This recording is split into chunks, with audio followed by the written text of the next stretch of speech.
games are inherently spiritual. Think about it.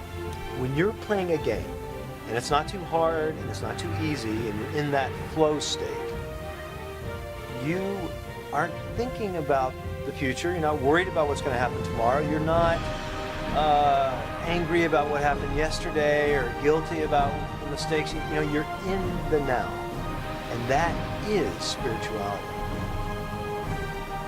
So we wanted to take a game, create a game that tells a spiritual story, but at the same time brings it home in a practice.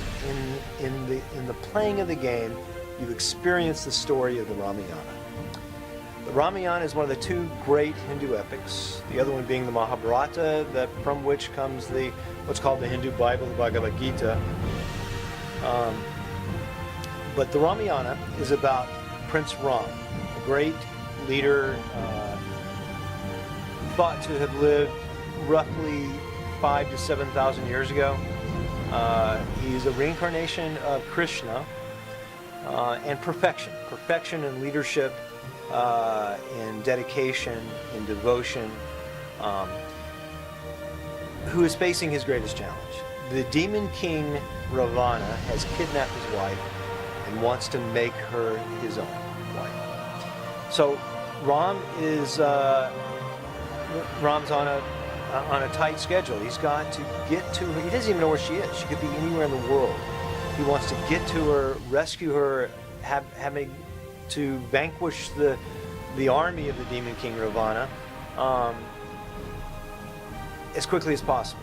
There's not much time. So he gives Hanuman the task of finding her and delivering his ring to her, so she knows that he is on his way. So she's not feeling defeated, that she knows there's hope.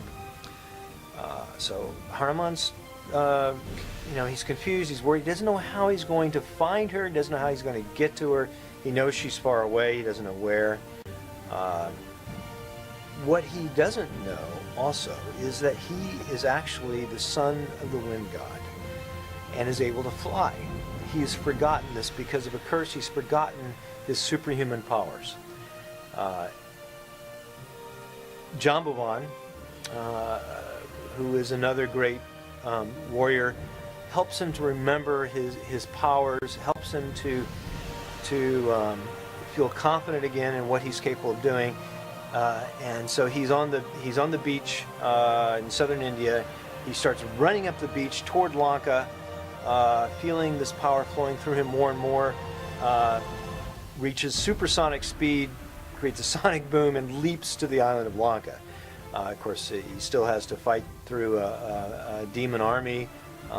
Several major characters: Sarasa, who is a demon with snake arms; Samika, a demon with sort of like a huge octopus 200 feet tall, fight a demon army, then vanquish Lankini, who's a demigod on the island of Lanka before he can actually find Sita.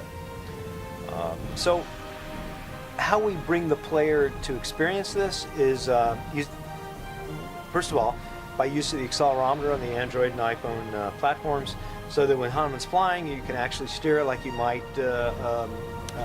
plane. Bloody battle.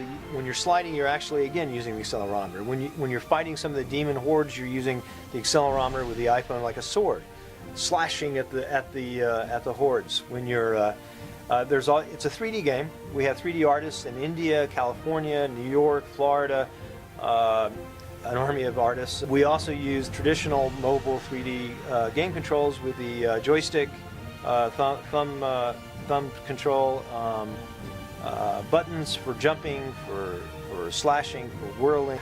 It's a game that we hope will bring the story home in a fun, family-friendly way.